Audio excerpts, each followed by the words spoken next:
கிறிஸ்துவுக்குள் பிரியமானவர்களே, ஆண்டவரும் இரட்சகருமாகிய இயேசு கிறிஸ்துவின் இனிதான நாமத்தினாலே உங்களை வாழ்த்துகிறேன்.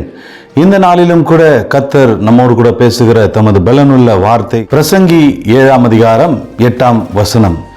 ஒரு காரியத்தின் துவக்கத்தை பார்க்கிலும் அதன் முடிவு நல்லது. பெருமை உள்ளவனை பார்க்கிலும் பொறுமை உள்ளவன் உத்தமன். ஆமென், ஹல்லேலூயா. கர்த்தர் இந்த நாளிலும் கூட இந்த வார்த்தையின் வழியாய் நம்மோடு கூட பேசுகிற தேவனா இருக்கிறார். இந்த வசனத்தில் பார்க்கும்போது இரண்டு காரியங்களை குறித்து நம்மால் பார்க்க முடியும். ஒரு காரியத்தின்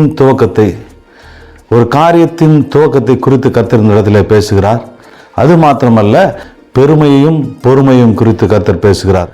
நம்முடைய வாழ்க்கையில் இருக்கிற எல்லா நோக்கங்களும், எல்லா திட்டங்களும், எல்லா செயல்பாடுகளையும் கர்த்தர் காண்கிறார். ஒரு சிலருடைய வாழ்க்கையில் அவர்கள் காரியங்களை ஆரம்பிக்கும் போது அந்த ஆரம்பத்திலிருந்து ஒரு வளர்ச்சியை அவர்கள் காண்பார்கள்.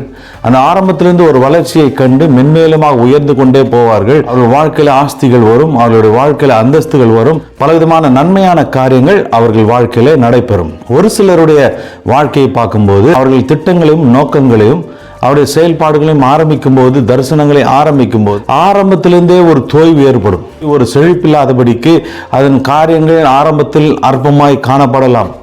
இந்த இரண்டு காரியங்களை குறித்து நாம் பார்க்கும்போது, ஆரம்பத்தில் வளர்ச்சியை காண்கிறவர்கள், ஆரம்பத்தில் ஆசீர்வாதத்தை காண்கிறவர்கள் அவர்கள் பெருமையாய் இருக்கவே கூடாது. அதைத்தான் கர்த்தர் வெளிப்படுத்துகிறார்.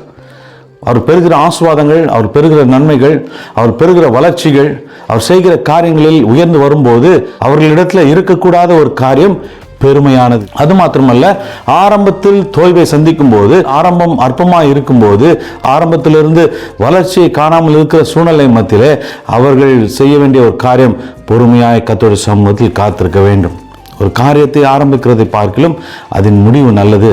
அதன் மத்தியிலே நாம் பெருமை உள்ளவர்களாய் இராதபடிக்கு பொறுமை உள்ளவர்களாய் இருக்க வேண்டும். பொறுமை என்பது தாழ்மையை குறிக்கிறது.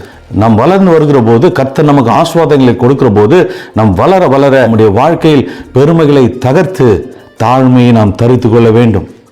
நம்முடைய வாழ்க்கையில் ஏமாற்றங்களையும் தோல்விகளையும் நாம் சந்திக்கும் போது, ஏமாற்றங்கள் தோல்விகளையும் சந்தித்து வளர்ச்சியை காணாமல் இருக்கிற சூழ்நிலைகள் மத்தியிலே, நாம் செய்கிற காரியங்களிலே வளர்ச்சியை காணாமல் இருக்கிற காலங்களிலே நாம் பொறுமையாய் காத்திருக்க வேண்டும். கர்த்தர் ஏற்ற நேரத்தில் செழிப்பை கட்டளையிடுவார்.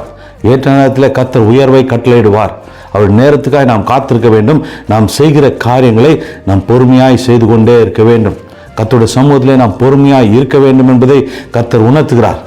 பெருமை உள்ளவனை பார்க்கிலும் பொறுமை உள்ளவன் உத்தமன் என்று கர்த்தர் பார்க்கிறார். பொறுமை உள்ளவன் பாக்கியவானாய் கர்த்தர் மாற்றுவார். பொறுமை உள்ளவன் ஆசீர்வதிக்கப்பட்டவனாய் மாறுவான். ஆரம்ப காலத்தில் பெருமை நம்முடைய வாழ்க்கையில் வரும்போது, நாம் வளர்ந்து வருகிற போது, வளர வளர பெருமை நம்முடைய வாழ்க்கையில் வரும் என்று சொன்னால் செய்கிற காரியங்கள் தடைப்பட்டு போகக்கூடும்.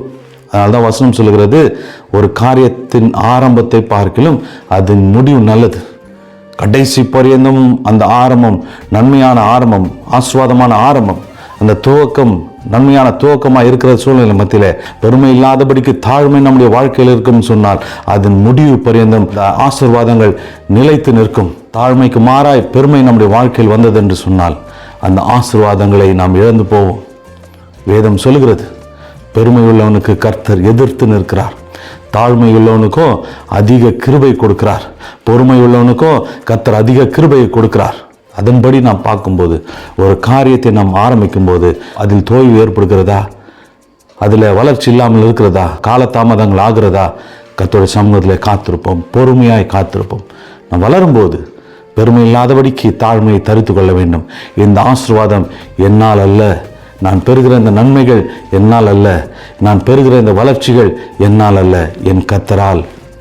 நான் ஒன்றுமில்லை, என்னை ஆசீர்வதிப்பவர் கர்த்தர் என்று நாம் அறிக்கையிடும்போது நாம் பெறுகிற ஆசீர்வாதங்கள் நித்திய காலமாய் நம்முடைய வாழ்க்கையில் தரித்து நிற்கும்.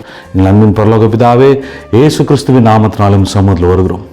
நாங்கள் ஒரு காரியத்தை ஆரம்பிக்கும் போது, நாங்கள் சிந்தித்து கொண்டிருக்கிற காரியங்களை ஆரம்பிக்கும் போது, ஆண்டவரே நான் திட்டமிட்டிருக்கிற காரியங்களை ஆரம்பிக்கும் போது எங்கள் உள்ளத்தில் ஆண்டவரே தோய்வு வராதபடிக்கு, அந்த வளர்ச்சிகளை கண்டு பெருமை கொள்ளாதபடிக்கு நாங்கள் பொறுமையாய் தாழ்மையாயும் சமூகத்தில் காத்திருக்க உதவி செய்வீராக. அந்த பொறுமையும் அந்த தாழ்மையும் எங்களுக்குள்ளாக இருக்கும்போது நாங்கள் பெறுகிற ஆசீர்வாதங்கள் ஆண்டவர் முடிவு பரியந்தம் நிலை நிற்கும் என்பதை விசுவாசிக்கிறோம்.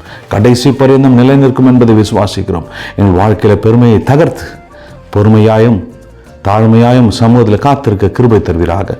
இந்த நாளையும் கரத்தில் கொடுக்கிறேன். இந்த நாளிலே என்னுடைய காரியங்களையும் கரத்தில் கொடுக்கிறேன். என்னுடைய காரியங்கள் ஆரம்பத்தை காட்டிலும் முடிவு நல்லதாய் மாற கிருபை தருவீராக. நான் பொறுமையாக இருக்கிறேன், தாழ்மையாக இருக்கிறேன் அப்பா. சமூகத்தில் என்னையே தாழ்த்துகிறேன். நீர் என்னை உயர்த்தும் ஆஸ்வதியும் இயேசுவின் வல்ல நாமத்தில் பிதாவே, ஆமென். ஹல்லேலூயா.